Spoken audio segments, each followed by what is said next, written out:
पण संतचे आम्हाला काहीही जरी केलं, रात्री कीर्तनात विषय ऐकला असेल तुम्ही काही करा, प्रारब्ध तुमचं किती खोटं असू द्या, पण तुमच्यावर जर एकदा हरी कृपा किंवा संत कृपा झाली, हरी कृपे त्याचा नाश झाला. प्रारब्धामधल्या तुमच्या काही गोष्टी टळतात. कधी टळतात? संतांचा आशीर्वाद, संत कृपा जर झाली, बऱ्याच गोष्टी आमच्या संसारामधल्या सुद्धा संतांच्या कृपेनं टळतातच. पण संतांची कृपा होण्यास आपण पात्र पाहिजे. संत कृपा झाली, संत कृपा झाली,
संत कृपा झाली, संत कृपा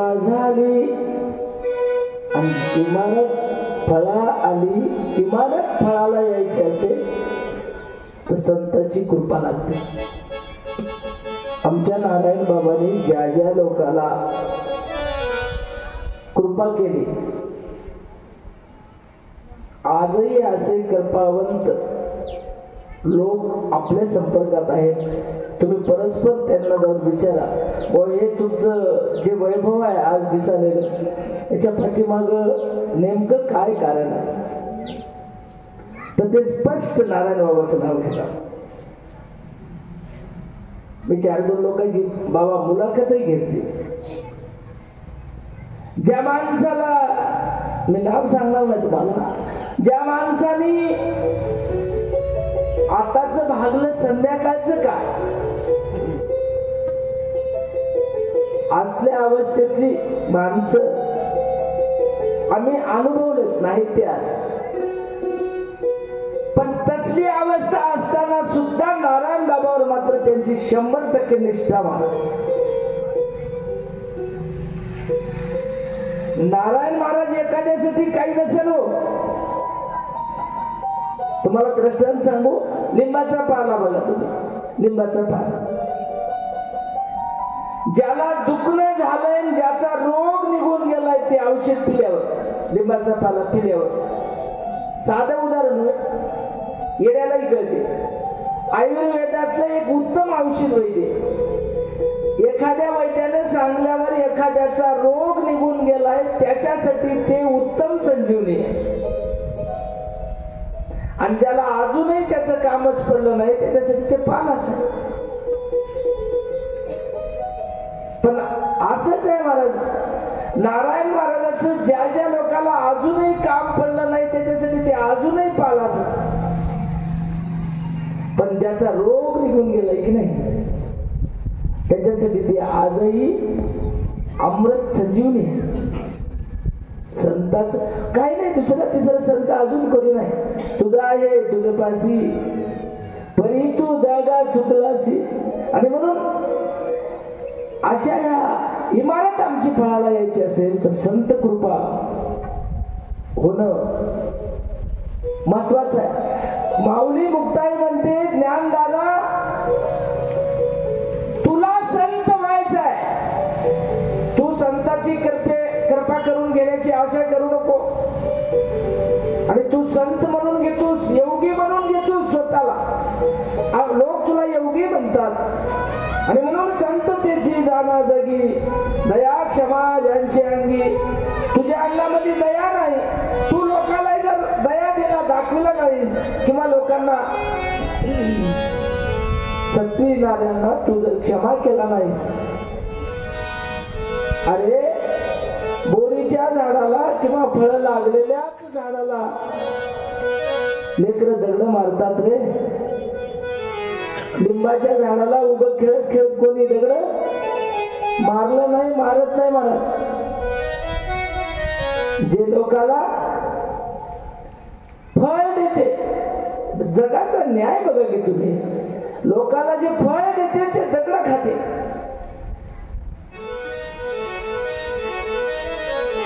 सुगंध महाराज फूल फूल सुगंध देते आपल्याला, तरी फुलाला माणसं तोडतात. एका गीतामध्ये आहे बघा, उद्धवा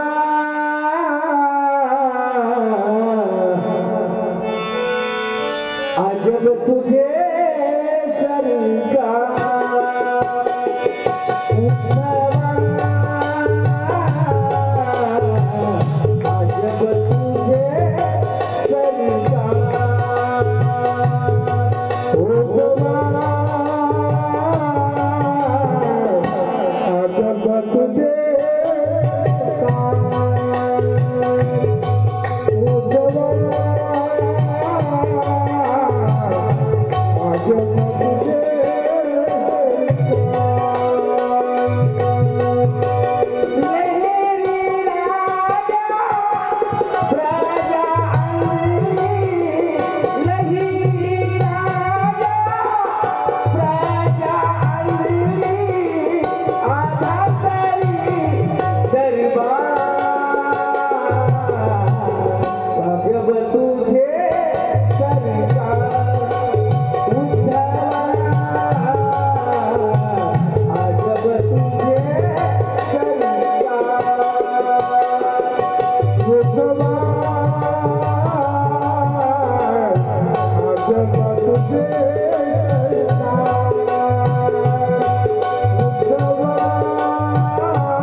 अशा पद्धतीनं खूप मोठं काव्य आहे हे काव्य.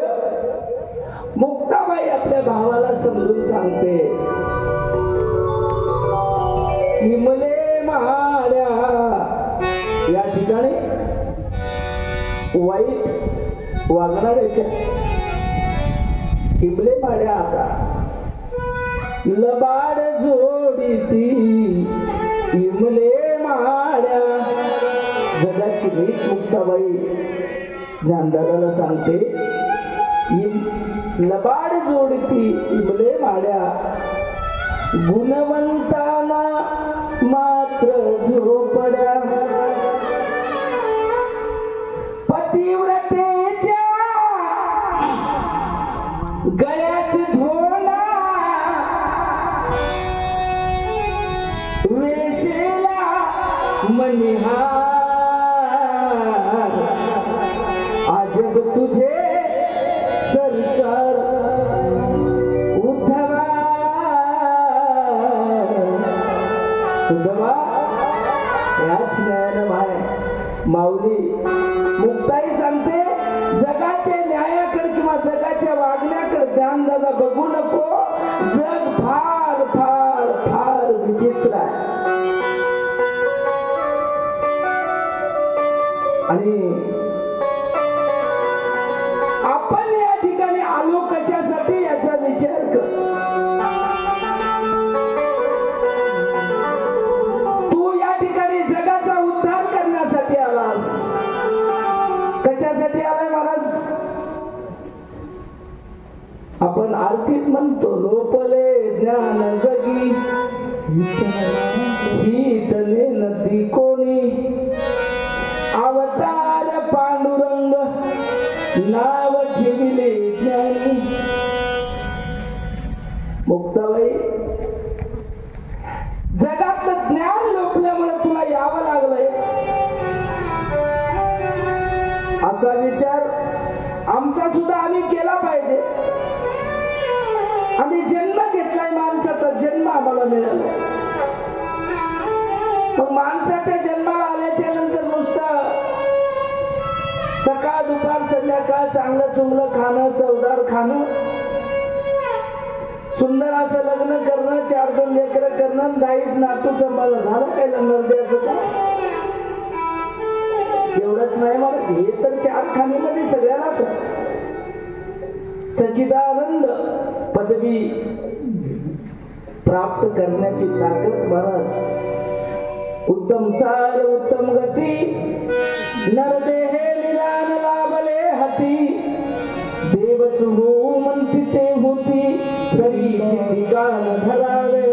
चित्ताची एकाग्रता जर आणली आम्ही आणि देव तुला होता येते एवढी ताकद एवढी पावर या नरजन्मामध्ये दिलेली आहे.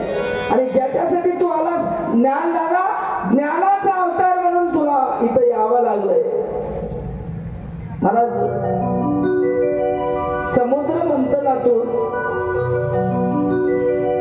अमृत निघालं, त्याच्यात 14 वस्तू निघाल्या. त्याच्यातून दैत्याचं आणि देवाचं भांडण लागलं. निघालेल्या वस्तू कोणी म्हणलं आम्हाला द्या, कोणी म्हणले आम्हाला द्या. त्या 14 मध्ये वस्तू मध्ये सुद्धा हे लोक हिंडालेत का नाही सर, पण पिऊ त्याच्यातलीच होईल. कष्टानं निघालेली होय. ऐरावत हाती त्याच्यातला असो 14 वस्तू निघाल्यावर देवामधील सुरुवातीला याच्यामध्ये वाद लागलं होतं. कोण शेपटीकडून व्हायचं आणि कोण मुंडक्याकडून, सापाच्या मुंडक्याकडून व्हायचं. हे वांदे मिटिले आधी सगळं झालं, मंथन केलं. 14 वस्तू निघाल्या. 14 वस्तू देवानं सांगितल्या दैत्याला, सगळ्या तुम्ही घेऊन टाका, काय घ्यायचे ते घ्या, पण अमृत निघालेलं मात्र देव लोकायला दैत्याला द्यायचं नव्हतं. जर अमृत दिलं असलं त्याला यायचं काहीच चलत नाही.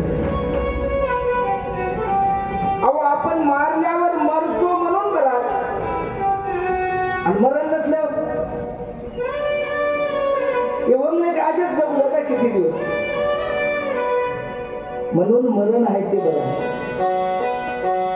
अश्वत्थामे आजही महाराज चिरंजीव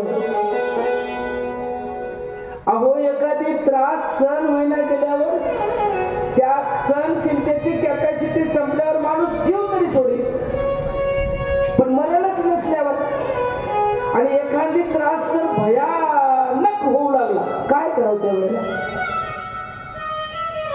बारकाईने चिंतन करा. मला एखादी त्रासच सहन व्हायला आलाय, माणूस औषध घेऊन मरून जातो आणि मरणच नसल्यावर त्या त्रासाचा किती मोठा डोंब आहे लक्षात आलं. अश्वत्थाम्याला अजूनही मरण नाही. अश्वत्थाम्या आपल्या गावाच्या भोवताल हिंडाला.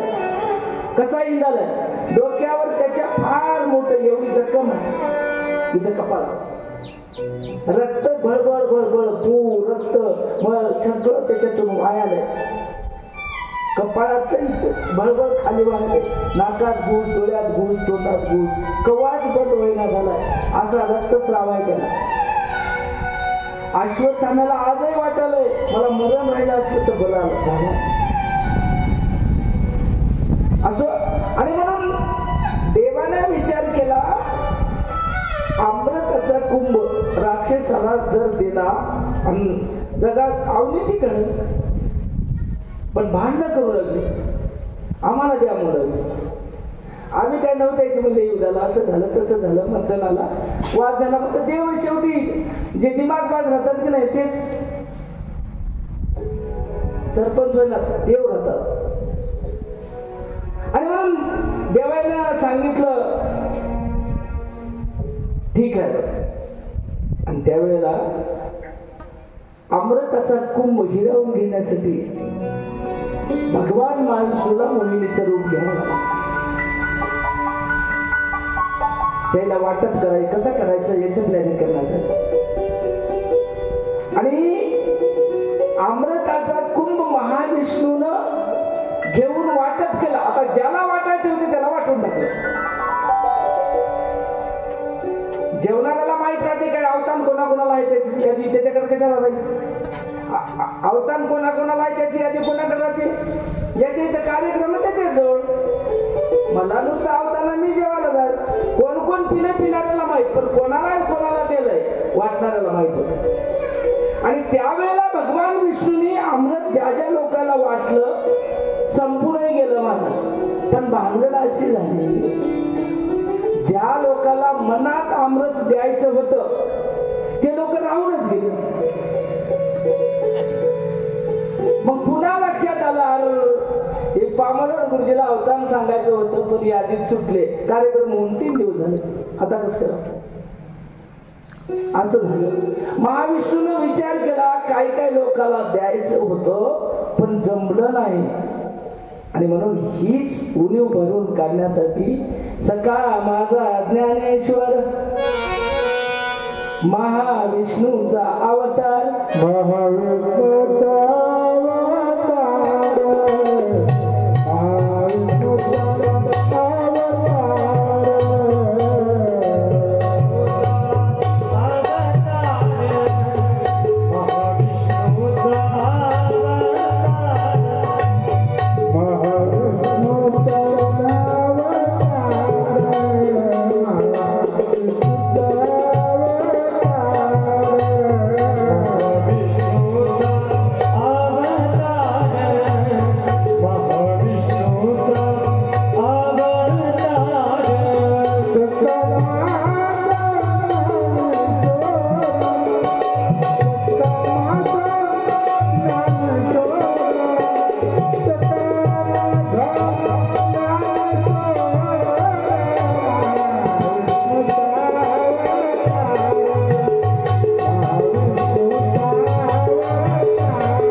ज्या ज्या लोकांना अमृत द्यायचं राहिलं होतं अशा लोकांसाठी माऊलीनं महाराज विष्णूनं ज्ञानेश्वर महाराजाचा अवतार घेतला आणि ज्ञानेश्वरीच्या रूपानं तुम्हाला अमृताचं वाटप केलं. अख्ख्या ज्ञानेश्वरीचं पारायण ज्ञान सगळं अवगत जरी मिळालं होणं झालं नाही, करणं झालं नाही, तरी नित्य नेमानं 4-2 ओव्या त्याच्यामध्ये अमृत दडलंय महाराज ज्ञानेश्वरीमध्ये. आणि ज्ञानेश्वरीपेक्षाही ही मुक्ताबाई दादाला जे अभंग सांगायला की नाही याच्यामध्ये ज्ञान आहे. आणि हे ज्याला ज्याला लुटायचं आहे हे भाग्य वाचून जरी परमार्थ घडे, भाग्याशिवाय हे आतुडत नाही. आणि म्हणून काय अशा आमचे सरपंच पुढे येऊन बसलेत अशा लोकांना हे लोकातलं काही कमी नाही महाराज. पण महाविष्णूने ज्याच्यामध्ये अमृत ओतलेलं आता इतिहास सांगितला तसं ज्ञानेश्वरीचं अमृत कसं लुटावं. साधकाची खूप मोठी तळमळ आहे, लुटणाऱ्यानं खूप मोठं अमृत लुटलंय. आणि ज्याला ज्याला अमृत लुटायचं जगातलं ज्ञान लोपलं आणि म्हणून ज्ञानोबाचा अवतार झाला. लोपले ज्ञान जगी पांडुरंगाचा अवतार म्हणजे साक्षात माऊलीचा अवतार आहे. आणि म्हणून माऊली म्हणते, मुक्ताई म्हणते, दादा अरे असं कसं जमल, तू हे टाकी उघड आणि बाहेर ये. खूप मोठा विषय महाराज. या अभंगाचं गोड निरूपण, संततेची जाणा जगी दया क्षमा ज्यांची अंगी, दया क्षमेशिवाय तुला कोणी संत म्हणणार नाही. लोभ अहमता नये म्हणा जगी विरक्त तोची जाणा. विरक्ती कधी निर्माण होते? शांती, दया क्षमा शांती हे कधी येते महाराज? विरक्ती आम्हाला कधी प्रदान होते? आमच्यापासून जर लोभ दूर केला तरच आम्हाला विरक्ती प्राप्त होते. आणि विरक्ती प्राप्त झाल्याशिवाय आम्हाला सद्गती नाही, निवृत्ती नाही, सत्प्राप्ती नाही. आणि विरक्ती आम्हाला कधी मिळते? आमच्याकडे अगोदर दया आणि क्षमा या दोघी जणी येऊन आमच्या दारात बसावं लागतं. ह्या दोघी जणी दारात आमच्या उगं येईना, थोरपणाही उगं येईना. याच्यासाठी अशा लोभ अहमता या बाहेर घालवावं लागतात, तेव्हा ह्या सगळ्या जणी आत येतात. आणि म्हणून लोभ अहमता नये मना विरक्त जगी तोची जाणा. इह परलोकी सुखी शुद्ध ज्ञान ज्याचे मुखी. या जगामध्ये आणि परलोकामध्ये संसारातही सुखी आणि परमार्थातही सुखी कोण होते? ज्याच्या मुखामध्ये शुद्ध ज्ञान आहे. शुद्ध ज्ञान नेमकं म्हणावं कशाला? शुद्ध ज्ञान याला म्हणाव सांगणाऱ्याचा 1% त्याच्यात स्वार्थ नाही. आणि सांगितलेलं ज्ञान आमच्या जन्म मरणाचा धोका चुकून देते. आम्हाला साधू संतांची संगत घडवून देते. जे ज्ञान आम्हाला आमचं मरणाच्या यातना चुकविते, जन्माच्या यातना चुकविते. जे ज्ञान आम्हाला जन्म जरी झाला तरी संतांची संगत ज्या ज्ञानामुळे घडते त्या ज्ञानाला शुद्ध ज्ञान म्हणावा. आता शाळेमध्ये तर लेकरायला पुस्तकी ज्ञान मिळते, आमचे मास्तर शिकवतात. पण शाळेत जे ज्ञान मिळते ते ज्ञान महाराज फक्त पोट भरण्याचं नाही. समाजात कसं वागावं शाळेलाच कळते, पण पोट भरायचं ते ज्ञान पकव, त्याच्याही मर्यादा आहे. आणि म्हणून परमार्थातलं ज्ञान हे ज्ञान जसं पोट भरून देते तसंच आम्हाला शुद्ध ज्ञान गुरु देते. ज्ञान कुठे मिळते आम्हाला? ज्ञान लेकर विद्यार्थ्याला शाळेत मिळते. आणि साधकाला, शिष्याला, सज्जनाला, सद्भक्ताला कुठं ज्ञान मिळते? तर माऊलीने 18व्या अध्यायामध्ये ओवी सांगितली, गुरु देते ज्ञान ज्ञानी आत्मदर्शन दर्शनी समाधान आधी जैसे. आणि म्हणून सद्गुरूकडे जावं लागते आणि शुद्ध ज्ञान मिळवावं लागते. आणि इह लोक आणि पर लोकांमध्ये आम्हाला सुखी व्हायचं असेल तर त्या ज्ञानानं होता येते. आणि म्हणून मिथ्या कल्पना मागे सारा ताटी उघडा ज्ञानेश्वरा. मिथ्या मिथ्यत्व मिथ्यत्व म्हणजे काय? एखादी गोष्ट ही खोटी आहे किंवा दिसत असलेल्या वस्तूची काल मर्यादा कितपत आहे ती वस्तू आम्हाला मुळासहित कळणं. सत्य म्हणजे काय, मिथ्य म्हणजे काय, सत्य कळल्याशिवाय किंवा मिथ्य जुगारल्याशिवाय आम्हाला सत्याची जाणीव होत नाही. बदामाची गोडंबी मधी काय वरून फोडल्याशिवाय खालचं काही कळत नाही. आणि म्हणून मिथ्यत्व आणि कल्पना मागे सारल्याशिवाय ज्ञान लावा. तुला जर कोणी तुझी किंमत करीत नाही. आणि म्हणून ही मुक्ताई ज्ञान दादाला सारखा कधी प्रेमानं सांगते असं नव्हे रे दादा तू ऐक मज. कधी रागानं बोलते, कधी क्रोधही करते. ब्रह्म जैसे तैशा परी आम्हा वडील भूते सारी. समाजाचं काय घेऊन बसलास ज्ञानेश्वरा ज्ञान दादा? अरे तू स्वतः ब्रह्म आहेस. तुला आप नाही पर नाही कोणीच नाही.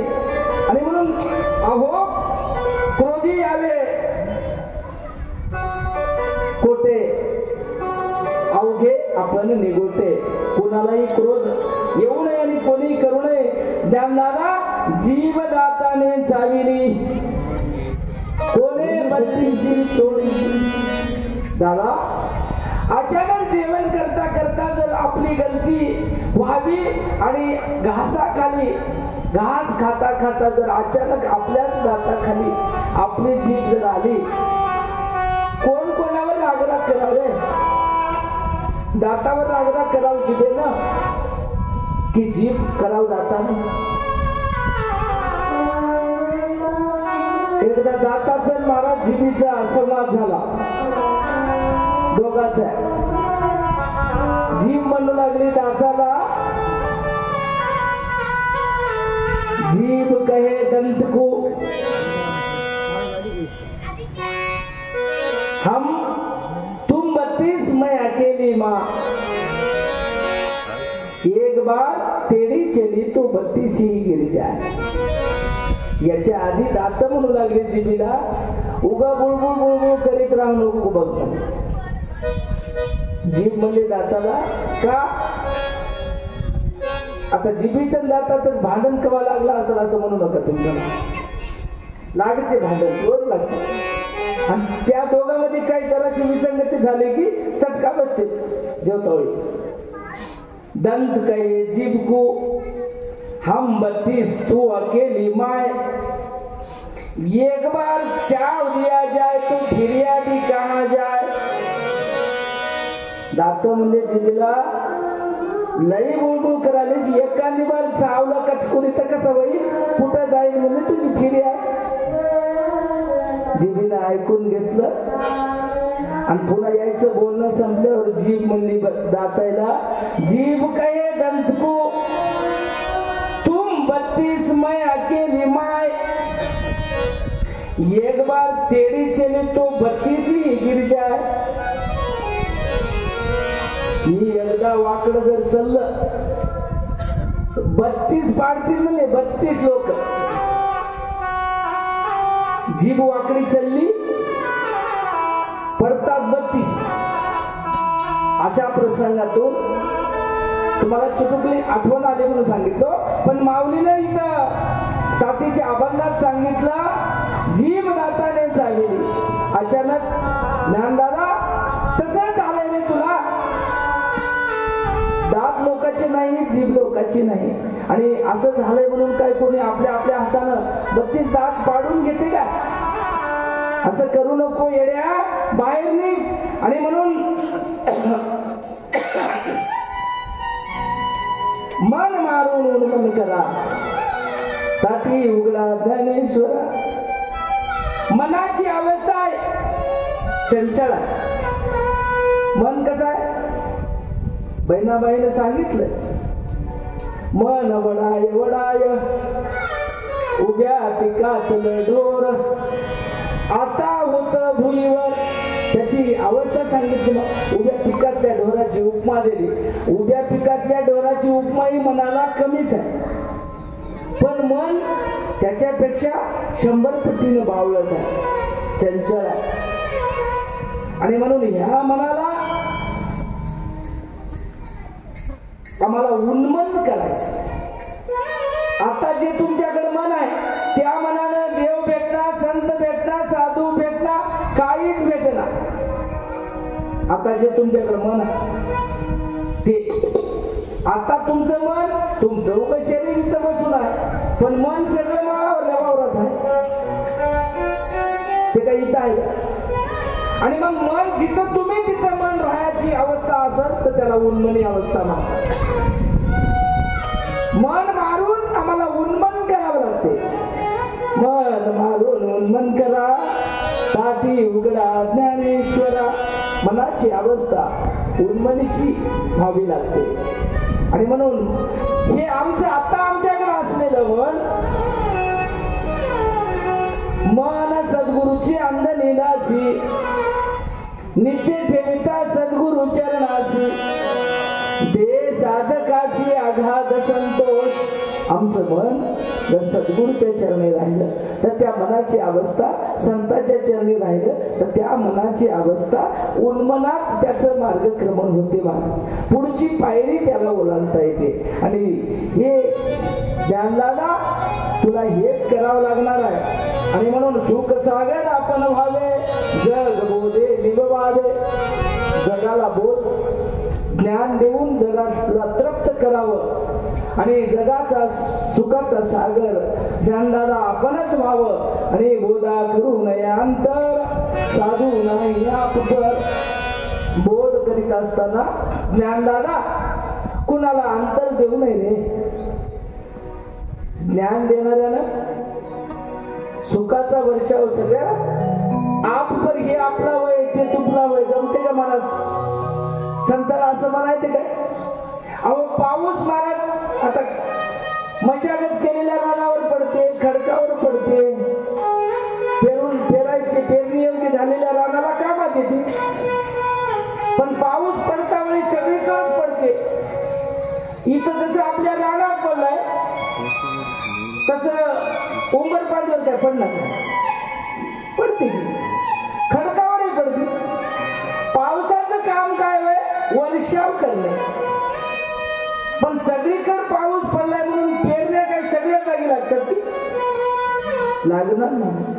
जिथं नक्की मशागत आहे, जिथं लायक झालेला आहे, जिथं पात्र झालेला आहे, तिथंच बी टोचविण्याच्या लायकीची जागा राहते. आणि तिथंच शुद्ध बीजा पोटी फळे रसाळ गोमटी बीज जर शुद्ध असं तशी मशागत लागते. आता हे विषय झाला बीजाचा.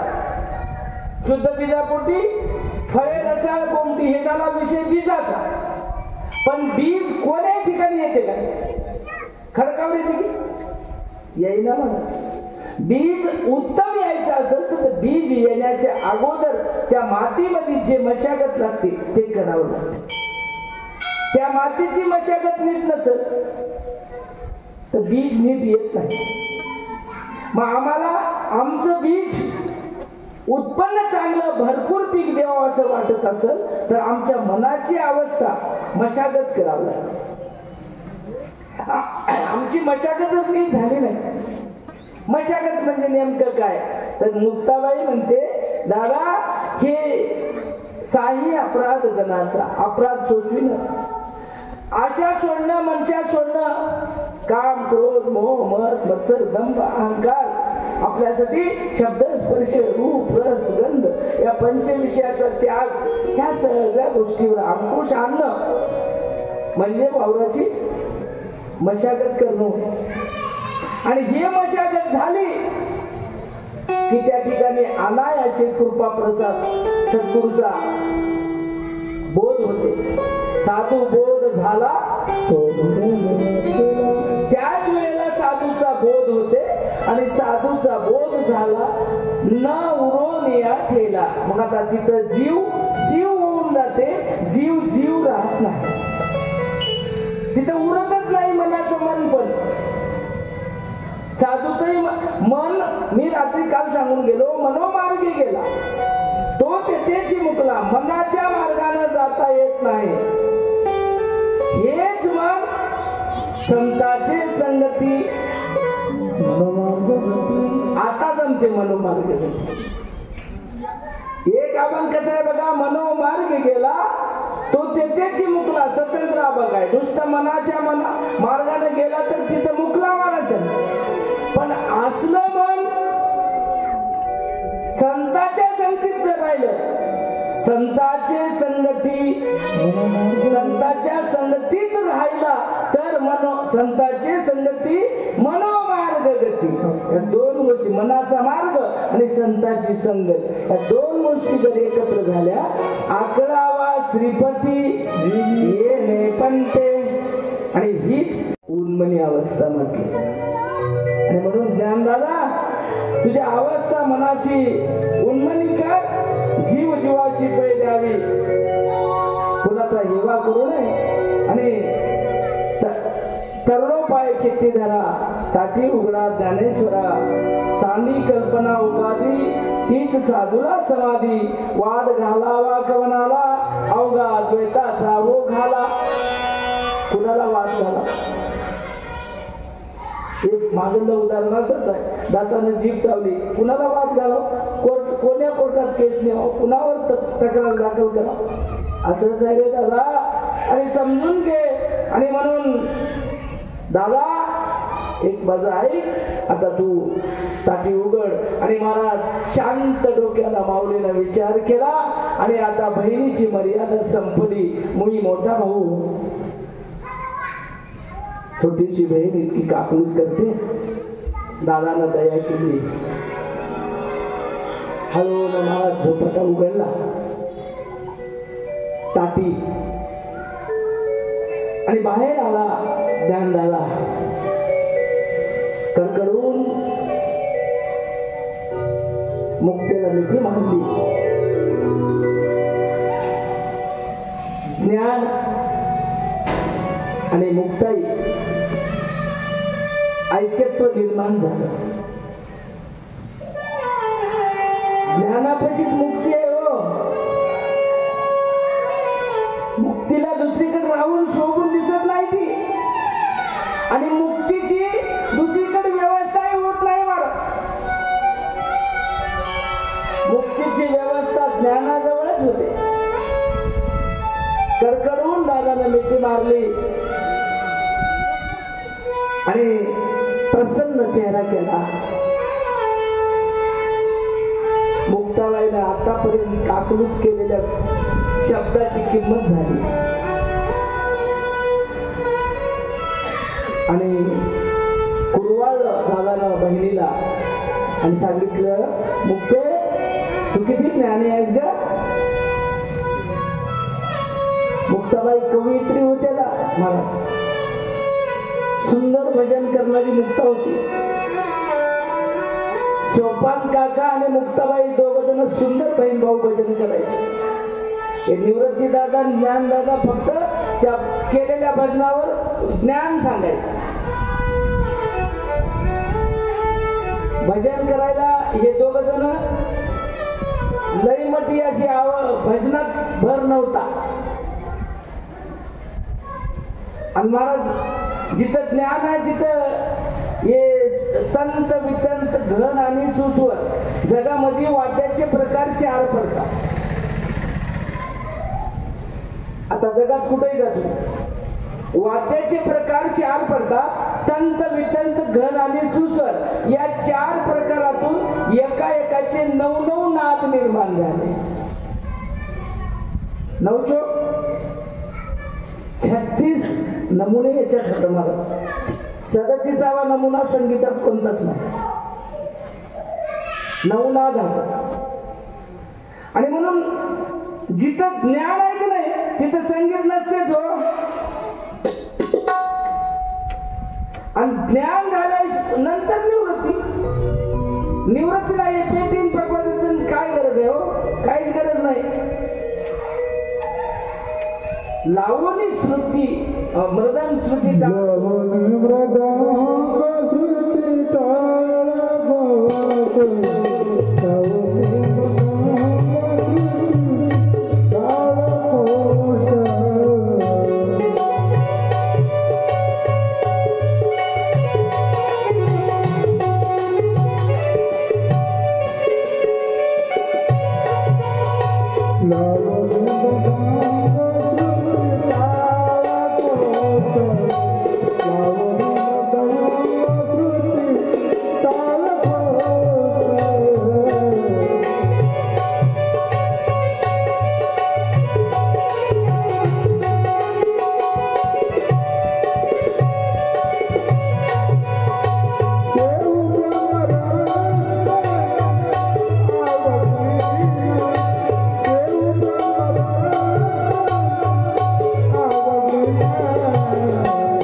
श्रुती टाळ घोष मृदंग ह्या गोष्टी काय करतात?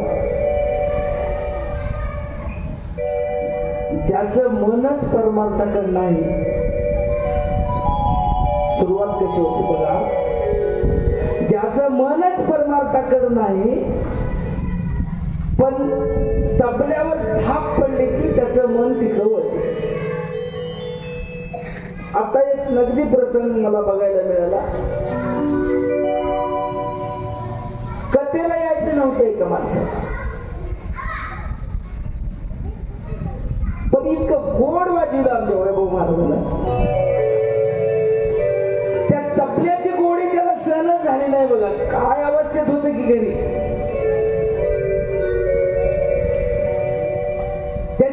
त्याची शरीराचं वाचन केलं मी त्याच्या अवस्थेचं.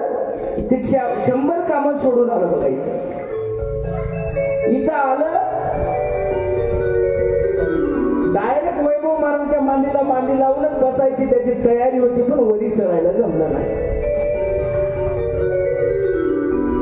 त्याची अवस्था जाणलं मी. महाराजावरती खुश झालं. मन प्रसन्न झालं. वैभव महाराजाचं दोन्ही भावगीत भक्तिगीत आपण ऐकले तरी आणि समाधान झाला माणूस. दृष्टांत संपला. हे नगदी घालेला होता. आत्ता कथा चालवली झाली. त्या माणसानं वैभव महाराजाचं मनातून कौतुक केलं पण आज देऊन गेले. मला म्हणायचं काय, ज्या माणसाकडे परमार्थाचं मन ज्याचं नाही त्याचं ध्यान आमच्या तबल्यावर बसते. आता सगळ्यालाच सगळं आवडते असं काही नाही. मूर्ती तिथे प्रकृती असतात. कथेमध्ये बसल्यावर सुद्धा हे सगळ्या लोकांना काही ज्ञानच पटना महाराज. कोणाकोणाला ती तबल्याची गुचकी ऐका वाटते, कोणाला ती चाटीचे तिरकेट ऐका वाटते, कोणाला ते आमचं कदम महाराज किती सुंदर वाजवाले, त्याच्यात कोणता रस वाजवाले ते कमाल. हे पेटीच होई की न्याळू न्याळू बघते. नमुन्या मूर्ती तितक्या प्रकृती. कोणाला भजन ऐका वाटते तर कोणाला भजनाचा कटाळा येते, ज्ञान ऐका वाटते. इथं अशा कथेमध्ये इथं या कथेत बसल्याच्या नंतर महाराज काय मिळते हो? तर त्याचं एक प्रमाण सांगितलं. इथं जर विद्यार्थी बसला, विद्यार्थ्याशी मिळे विद्या, इथं विद्यार्थी बसला तर विद्यार्थ्याशी मिळे विद्या, धनार्थ्याशी मिळे धन, पुत्रार्थ्याशी मिळे पुत्र, मोक्षार्थ्याशी मिळे गती. इथं महाराज एका ओळीमध्ये सांगितलं, इथं एखादी अभ्यास करायचा म्हणून विद्यार्थी जर शाळेतला बसला तर त्याला इथं विद्या मिळते. आणि माझ्यासारखा एकाने मला धन मिळावं म्हणून जर इथं आला, धनार्थ्याशी मिळे धन, धनही मिळते. आणि या दोन्ही गोष्टी समजा असल्या, एखाद्याला पुत्र प्राप्ती करून घ्यायचे, पुत्रार्थ्याशी मिळे पुत्र, पुत्रार्थ्याला सुद्धा त्याचंही मनोवांछित फळ कथेत मिळते. आणि एखादी सात्विक शुद्ध मनाचा भक्त आहे, जगातल्या ऐक नासिवंत वस्तू त्याला काहीच लागणार, त्याला अशाच जीवाला मोक्षार्थ्याशी मिळे गती. ज्याला मोक्षाची गरज आहे त्याला इथं गती मिळते. मला काय सांगायचं, हे सगळं साध्य करायचं असेल तर आपल्या मनाची अवस्था परमार्थात लागण्याच्या अगोदर साधनाकडे लागते. आणि साधनाकडे लागलेली आवड आमची हळूहळू भगवंताच्या नावाच्या चिंतनाकडे नेते. उगच्या उग माणूस मंदिरात जात नाही याच्या आवडीनं. आणि या गोष्ट महाराज तुकडोजी बाबानं हेरली बघ, राष्ट्रसंत तुकडोजी महाराजानं हेरली. आणि वारकरी संप्रदायाला बाजूला सारून तुकडोजी बाबानं त्यांच्या काव्याला टोटल पिक्चरच्या चाली लावल्या. टोटल पिक्चरच्या कोणताही आपण घ्या, तुकडोजी महाराजांची सगळे आपण पिक्चरच्या चाली,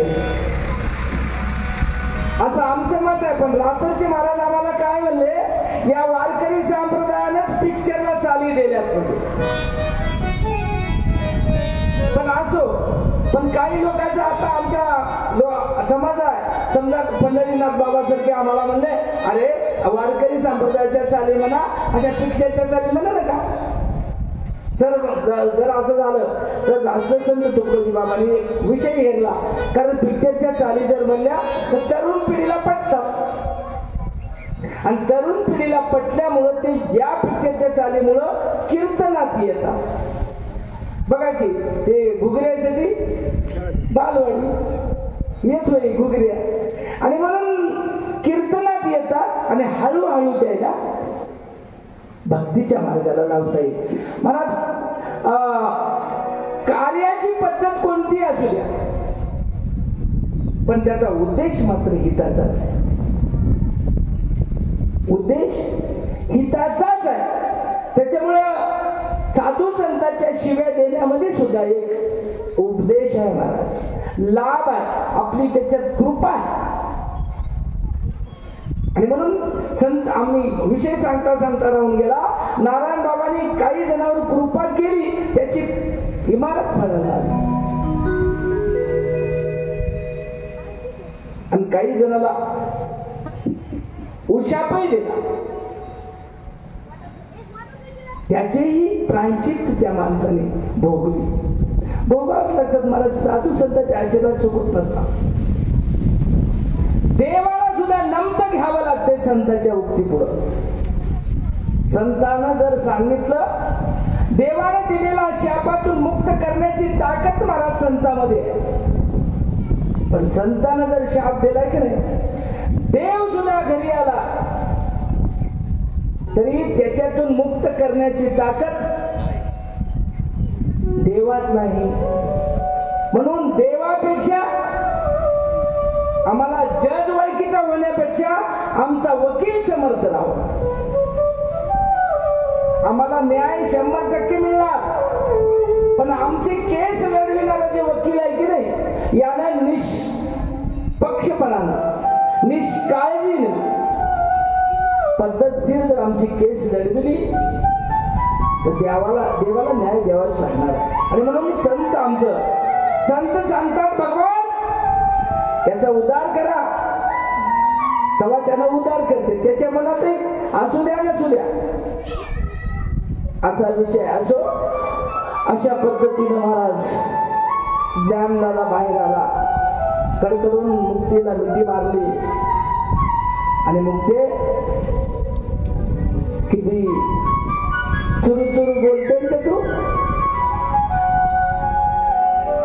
समाधान झालं मुक्ताईचं. आणि इतकं बोलत बोलत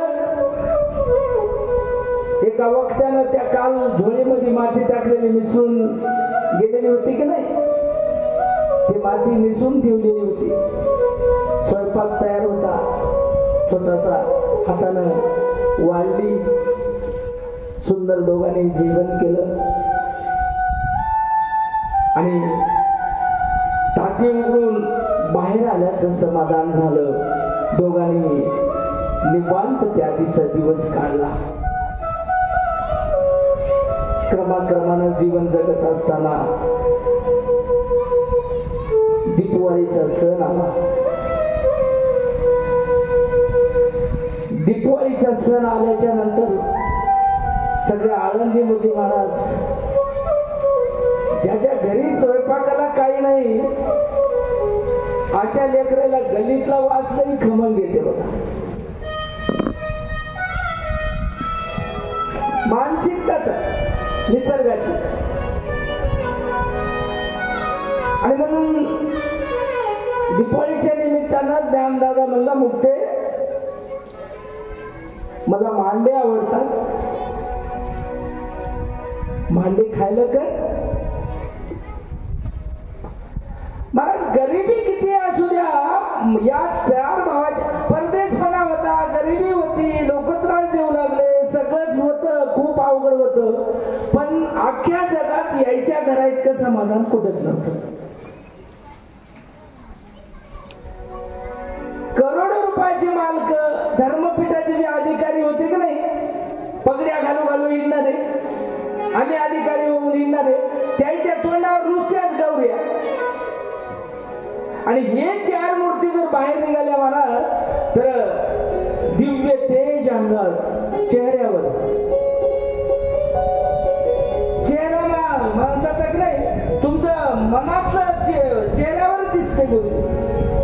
एक इंग्लिश मध्ये म्हण आहे बघा, face is mirror of mind.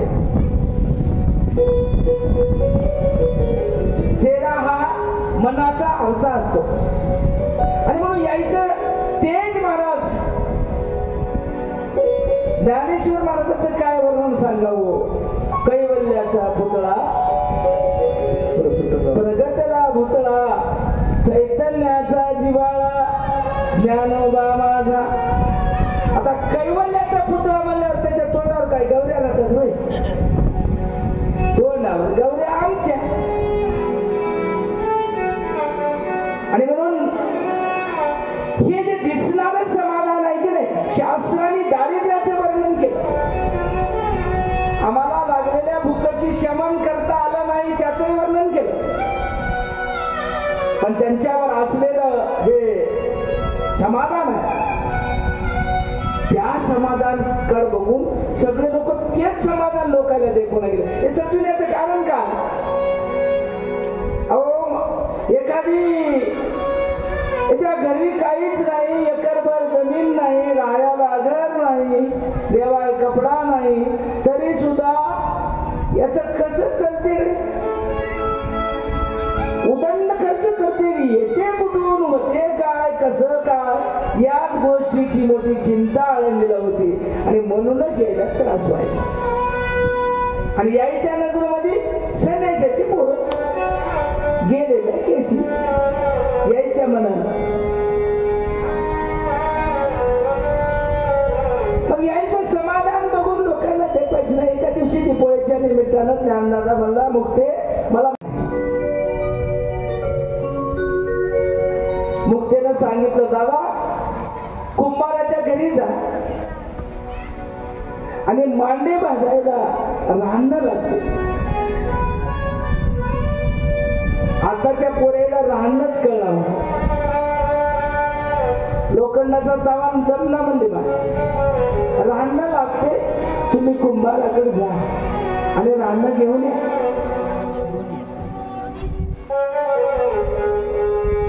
राहणं आणण्यासाठी महाराज ज्ञानदादा म्हणला मी जातो किंवा तू जा मुक्ता म्हणजे राहणं मागायला हळूहळू चिमुकल्या पायाने गेली